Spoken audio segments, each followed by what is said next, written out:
Okay, so what I tell everybody at mid-year is just don't make a bad impression.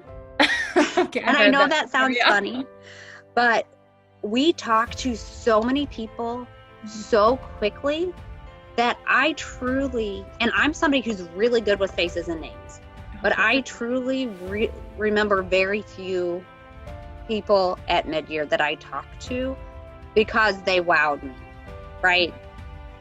So, but I do remember the people who made a bad impression. Mm-hmm. That's what really stands out.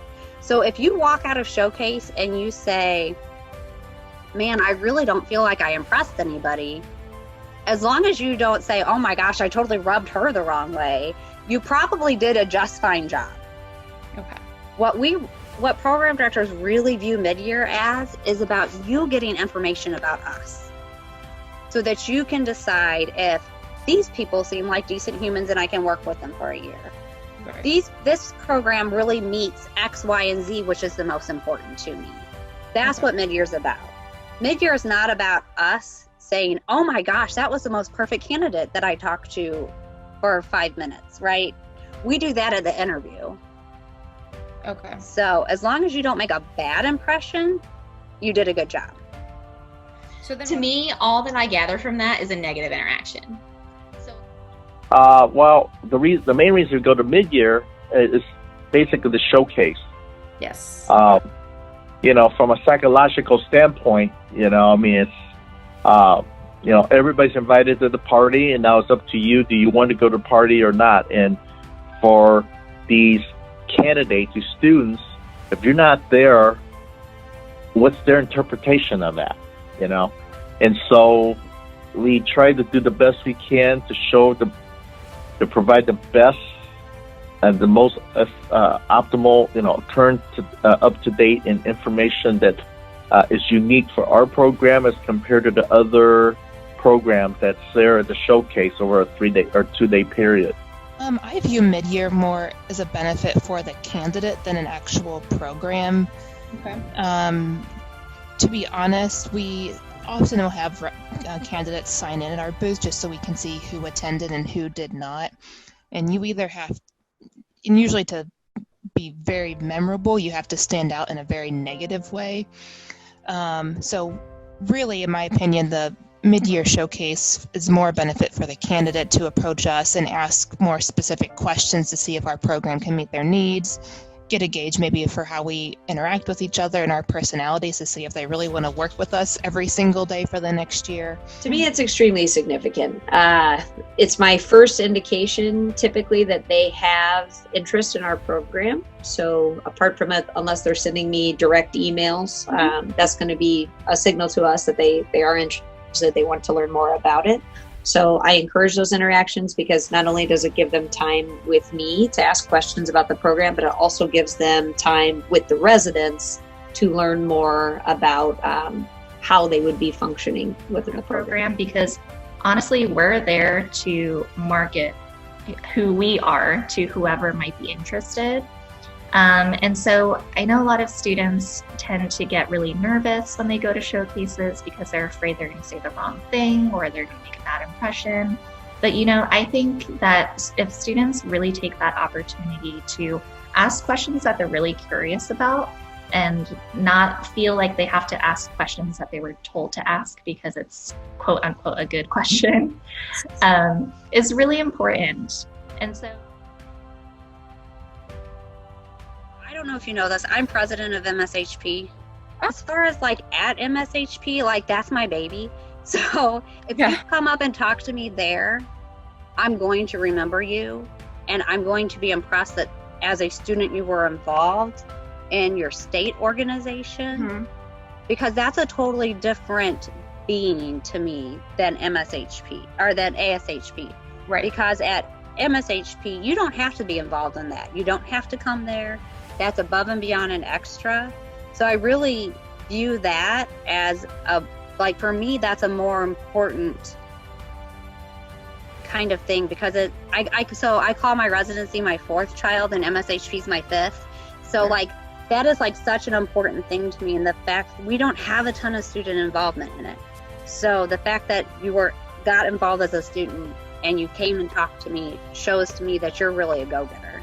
Okay. So as long as you are not throwing up any huge red flags to me, I probably won't remember you because there's so many people I meet. But then that doesn't give me like it. So essentially, I only write down like names or business cards from people that really gave me a negative interaction, so that I know when they apply to me that I make sure I note that when we're looking at their packets. But if somebody came up and was completely great and fine, I don't really like at that moment put extra weight on them because there's hundreds of people that you meet, but I definitely would put more on it when I see their application. But it's more of like trying to weed out any like negative interactions that I get in person. So I don't really think it matters whether it's at PPAG or whether it's at a state meeting or whether it's at mid-year.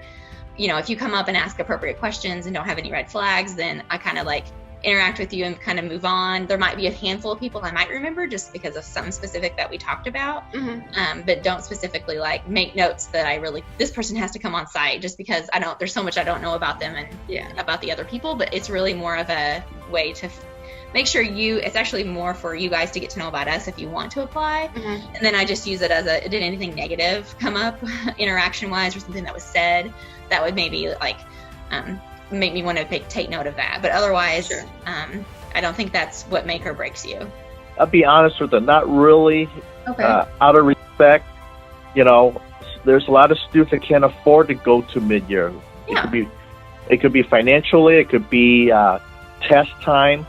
So we have like in our program, we go to the local showcases too, and that's a way of helping out the candidates. You know, you don't have to spend thousands of dollars to go to mid-year. And so we are very careful that is equal, because people think like, well, if I didn't go to mid-year, then I'm going to be a half a step behind, you know, but that's not our approach. Yes, usually at the ICHP annual meeting in the fall, we usually have a booth for our residency program at that meeting as well that our residents run.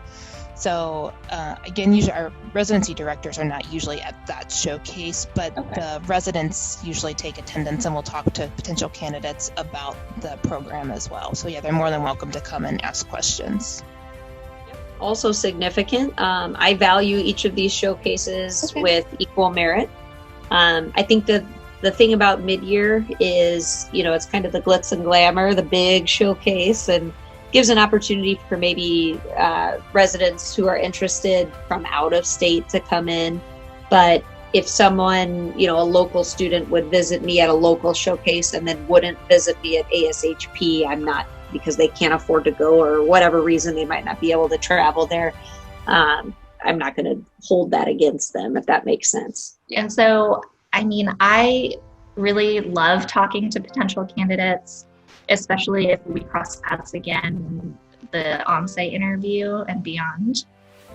But, you know, just because I didn't talk to a candidate also doesn't mean that I completely put their application aside.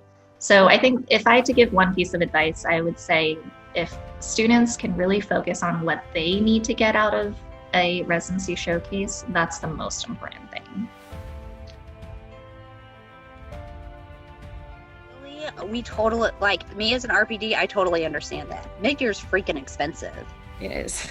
And I get, like, you know, my boss pays for mid-year. It's not any money out of my pocket, but as a student, I remember like putting that on the credit card. Like, I might still be paying that off, right? No, I'm finally out of credit card debt. So don't think you're going to be a credit card debt that long. But I mean, it was one of those things where it was just like, okay, I mean, I don't have a choice. I have to go, and let's just put it on the charge card, right? So I understand that it's expensive and that not everybody can do it. Really, I don't ever go back and look at the applications I get and look to see if I talk to you at mid-year. Okay. Some people I'll be like, oh yeah, I talked to them just because I'm good with names. If you can't go to mid-year, just sending me a simple email and saying, I'm really interested in your program. I've reviewed all of your stuff online. Here are the questions that I would have wanted to ask you if I could have come to mid-year. Do you have a second to answer them? Okay. And just doing it all over email would be fine. I can tell you that I'm not going to make a special appointment for people to come in and see St. Mary's and all that before the interview, because it has gotten so competitive. If I did that for one person, I would do that for 100 people. I actually had this come up this year. There was a candidate that was unable to travel for some personal reasons, that really wasn't going to get to go to mid-year, and she reached out to see if she could have a phone call with me just to ask questions about the program to see if she wanted to apply. And so I was happy to do that with her. I actually brought one of my residents with me so that if she wanted a resident perspective on a question that they could. So me and her and the resident just had a teleconference and just answered all of her questions. And so I'm always happy to do that for somebody. I don't want them to think that not going to mid-year is a red flag, because there's definitely reasons that people can't go. But definitely it was a way for this person to be able to ask all the questions that somebody would normally ask to decide whether or not they wanted to apply. So we definitely can accommodate that. Yeah, I would suggest, the ASHP residency directories are available, and all the program directors' contact number, either phone number or email, is always listed there, because you got to reach out and be proactive and take the initiative to reach out to the programs, because from our perspective, we don't know who's interested with us or who's not. So that would be the first thing I would, if they can't attend a national or local meeting, or it just doesn't work out. So there's that directory that ASHP does a good job of providing for all students. There's probably a couple things they could do. One is if they have a rotation at our site, I would encourage them to treat the rotation like a residency interview, the whole 5 weeks long. And they can always try to maybe schedule a meeting after their rotation day one day to talk to our PGY1 residency director to ask about specific questions they have about the residency, or just pros and cons of doing a residency. So that's definitely something they can do. And then there's always just the traditional email too. All of our contact information is available online on the ASHP residency directory, so they're more than welcome to get our email address and send any specific questions they have that way as well. I think emailing me directly just kind of touch on that, hey, I really would have loved to have been able to see the showcase, but I couldn't travel, to just mention that, because I think for people that are applying for residencies, they have to understand that it is an expectation that they are going to attend these showcases. Residency program directors are used to these residents coming, and this being a major form of recruitment for us, because in a way it's a mini interview. It's a way to meet this person in person, to get to know them a little bit better. So losing that interaction and doing something virtually via email, even unlike what we're doing now, a Zoom meeting where, I can see your facial expressions, we can really communicate. There's something lost when it's just a written communication. So if they're not able to attend, a direct email, because my phone usually not the best way to get a hold of me, but just indicating that, hey, I'm not able to make it to the showcase, so I want to make sure I touch base with you so you know that I'm genuinely interested in your program.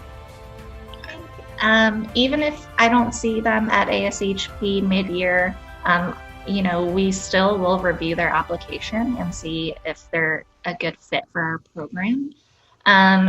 But I think, students sometimes may feel uneasy about reaching out to a program director. But I think anything that isn't readily available on our website or on our marketing materials on the ASHP directory is fair game to ask about. Sure. So if a candidate, really wants to know more about our program in terms of what types of opportunities there are, that wasn't listed on our website, or if they have specific questions about our past programs and what they want to accomplish, I think those are all great questions to ask. And they can reach out to the director, via email directly. And, we're never bothered by those questions. Okay. And so, I don't think candidates need to be afraid to reach out, as long as they're, asking questions that they're really interested in knowing the answers to, and are asking information that isn't readily available.